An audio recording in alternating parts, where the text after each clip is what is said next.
خلفائے راشدین عام طور پر تو ہم کہتے ہیں حضرت ابو بکر، حضرت عمر، حضرت عثمان، حضرت علی. میں نے اپنی ذاتی رائے، حقیر سی رائے عرض کی ہے، اس میں حضرت حسن کا دور بھی شامل ہونا چاہیے 6 مہینے کا.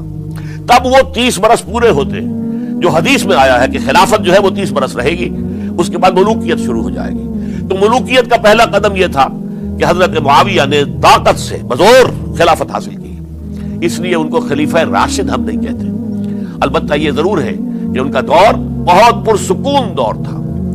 البتہ جب 10 برس گزر گئے حضرت معاویہ کے دور حکومت کو، اب میں یہاں لفظ خلافت کی بجائے دور حکومت استعمال کر رہا ہوں، جو کہ خلافت راشدہ سے ذرا اس کا فرق واضح ہو جائے. تو اس وقت ایک اور صحابی، جلیل القدر صحابی مغیرہ ابن شعبہ رضی اللہ تعالی عنہ، وہ حضرت معاویہ کے پاس آئے اور انہوں نے یہ کہا کہ دیکھیے، اگر آپ نے اپنے بعد اپنا جانشین نامزد نہ کیا تو ہو سکتا ہے پھر فسادات پیدا ہو جائے، پھر مختلف لوگ خلافت کا دعویٰ لے کر کھڑے ہو جائیں، پھر خانہ جنگی ہو جائے. 5 برس کی خانہ جنگی میں 1 لاکھ سے زیادہ مسلمان شہید ہو چکے ہیں، قتل ہو چکے ہیں، ہلاک ہو چکے ہیں. اب دوبارہ وہی دور نہ آ جائے، لہذا آپ اپنا جانشین نامزد کر دیجئے. امیر معاویہ ریلیکٹنٹ تھے، لیکن انہوں نے دلائل دیے، دلائل مضبوط تھے. انہوں نے کہا کہ اب کبار صحابہ دنیا سے رخصت ہو چکے، وہ جماعت کہ جن کی تربیت اور تزکیہ، جن کی تعلیم حضور نے خود کی تھی اور ان کو اندر سے پاک کر دیا تھا، ان کی نیتیں بالکل پاک ہو چکی تھی، کوئی نفسانیت ان میں نہیں رہی تھی، وہ جماعت تو اکثر و بیشتر اب ختم ہو چکی، فوت پا چکے، وفات ہو چکی. لہذا اب جو ہے اکثر و بیشتر نو مسلم ہیں جو بعد کے فتوحات کے ذریعے سے اسلام لائے ہیں. لہذا ان کے اندر نہ وہ پختگی ہے، نہ ان کے اندر وہ تقوی ہے، نہ تدین ہے، نہ اصول پرستی ہے. اسلام کی پوری تعلیمات جو ہیں وہ ان کے وجود کے اندر، ان کے شعور کے اندر گہری اتری ہوئی نہیں ہے. لہذا اب صورتحال وہ نہیں رہ سکے گی جو حضرت ابو بکر یا حضرت عمر یا حضرت عثمان یا حضرت علی کے زمانے میں تھی. لہذا آپ نامزد کیجئے. یہ بھی بتا دوں کہ مغیرہ ابن شعبہ کون تھے رضی اللہ تعالیٰ عنہ. نمبر 1 یہ ہے کہ یہ اصحاب شجرہ میں شامل ہیں، جن 1400 یا 1800 افراد نے حضور سے بیعت کی تھی صلح حدیبیہ سے متصلا قبل، اس درخت کے نیچے بیٹھ کر، جس کے بارے میں سورہ فتح میں فرمایا گیا کہ لقد رضی اللہ عن المؤمنین اذ یبایعونک تحت الشجرہ. اللہ ان تمام اہل ایمان سے راضی ہو گیا جو اے نبی صلی اللہ علیہ وسلم آپ کے دست مبارک پر بیعت کر رہے تھے اس درخت کے نیچے. ان میں سے موجود، ان میں یہ مغیرہ ابن شعبہ ہے. پھر مغیرہ ابن شعبہ وہ ہیں کہ حضرت علی اور امیر معاویہ ان کے درمیان جو خانہ جنگی ہوئی اس میں ہمیشہ حضرت علی کے ساتھ رہے، حضرت علی کے ہی وہ سپورٹر تھے، ان کے ساتھ تھے. اس پہلو سے اچھی طرح سمجھ لیجئے کہ یہ نہیں ہے کہ وہ در حقیقت کو پہلے سے وہ امیر معاویہ کے ساتھی تھے، نہیں. لیکن اب جو صورتحال وہ دیکھ رہے تھے، جہاں دیدہ انسان تھے، بہت بڑے سیاستدان تھے، جانتے تھے حالات کو، حالات کے نفس پر ان کا ہاتھ تھا. لہذا انہوں نے یہ مشورہ دیا اور پھر امیر معاویہ نے اس مشورے کو قبول کر لیا اور یزید کی ولی عہدی کا اعلان کر دیا. یہ بالکل مڈل ہے حضرت امیر معاویہ کے دور خلافت کا درمیان. یہ 10 سال جب ہو گئے تھے حضرت امیر معاویہ کی خلافت کو یا حکومت کو، تب یہ معاملہ پیش آیا اور یزید کے ہاتھ پر یہ بیعت ولی عہدی تمام جو بھی مختلف گورنرز تھے ان کے ذریعے سے کہہ دیا گیا اپنے اپنے علاقے کے لوگوں سے بیعت لے لو. یہ بیعت عام طور پر لوگوں نے کر لی. البتہ 5 شخصیتیں جو بہت نمایاں تھیں انہوں نے اس بیعت سے انکار کیا. ان میں کون تھے ذرا نوٹ کیجئے. حضرت ابو بکر فوت ہو چکے، ان کے بیٹے عبد الرحمن ابن ابی بکر. حضرت عمر فوت ہو چکے، ان کے بیٹے عبداللہ ابن عمر. حضرت زبیر فوت ہو چکے، ان کے بیٹے عبداللہ ابن زبیر. حضرت عباس فوت ہو چکے، ان کے بیٹے عبداللہ ابن عباس. حضرت علی شہید ہو چکے، ان کے بیٹے حسین ابن علی رضی اللہ تعالی عنہم اجمعین. یہ 5 جو امت کے بہت بڑے 5 افراد کے گویا کے وہ چشم و چراغ تھے ان گھرانوں کے، انہوں نے انکار کیا.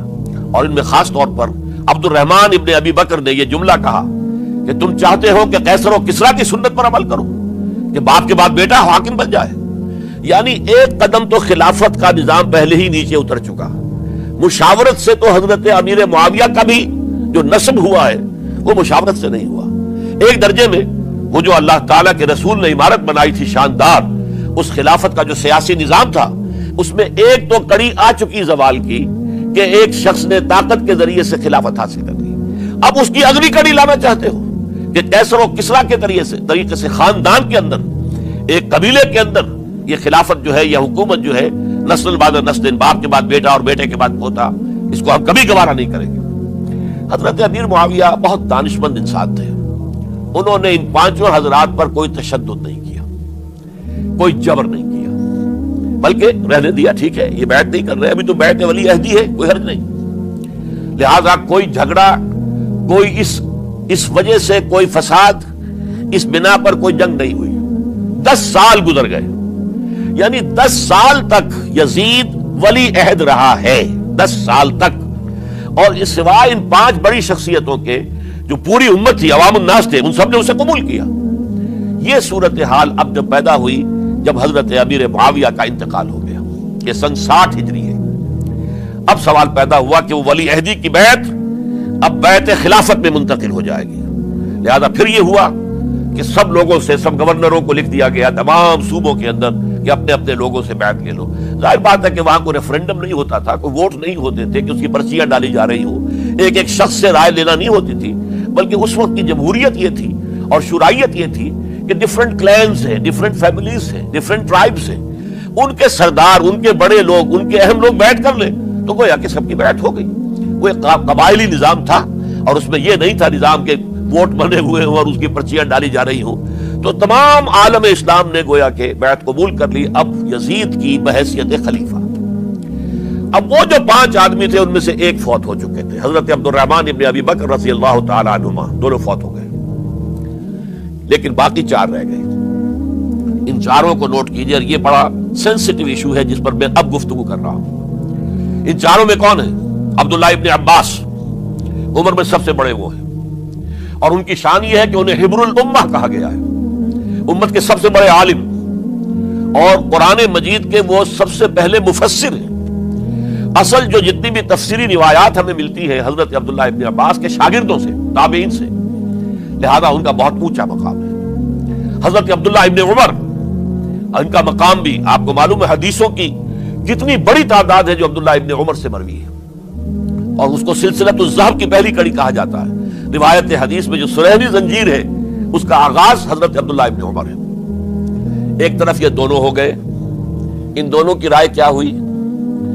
اگرچہ کام غلط ہوا ہے، یہ اس طریقے سے قیصر و کسریٰ کی روایت پر عمل کرنا غلط ہے، لیکن یہ اتنی بڑی غلطی نہیں ہے کہ اس کی وجہ سے باہمی جنگ و جدال ہو، خونریزی ہو، ایک دوسرے کی گردنیں کاٹی جائیں اور فتنہ و فساد پیدا کر دیا جائے۔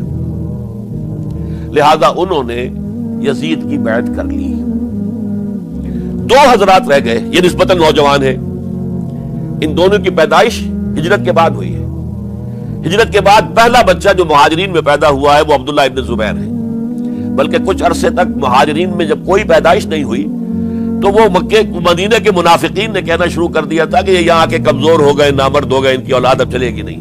تو عبداللہ ابن زبیر جب پیدا ہوئے، اور آپ کو معلوم ہونا چاہیے وہ حضرت ابوبکر صدیق کے نواسے ہیں، حضرت عائشہ صدیقہ کے ہمشیرہ حضرت اسماء کے بیٹے ہیں عبداللہ ابن زبیر، اور زبیر بہت شجاع، بہت ہی بہادر انسان تھے۔ تو عبداللہ ابن زبیر کے اندر بھی وہی کیفیات تھی۔ انہوں نے کہا نہیں، اس غلطی کو ہم برداشت نہیں کریں گے، خونریزی ہوتی ہے تو ہو، لیکن ہم اسلامی نظام کو نیچے اترتا ہوا نہیں دیکھ سکتے۔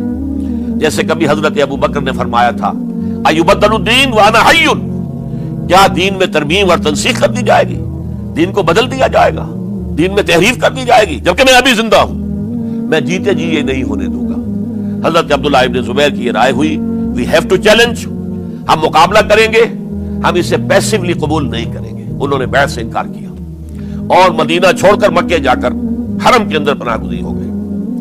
یہی معاملہ حضرت حسین ابن علی رضی اللہ تعالی عنہما کا تھا، وہ بھی نہایت شجاع، نہایت جری، نہایت بہادر۔ انہوں نے بھی کہا کہ یہ غلط قیصر و کسریٰ کی روایت جو شروع ہو رہی ہے اسے ہم نے ریزسٹ کرنا ہے اور اسے ہم آگے نہیں چلنے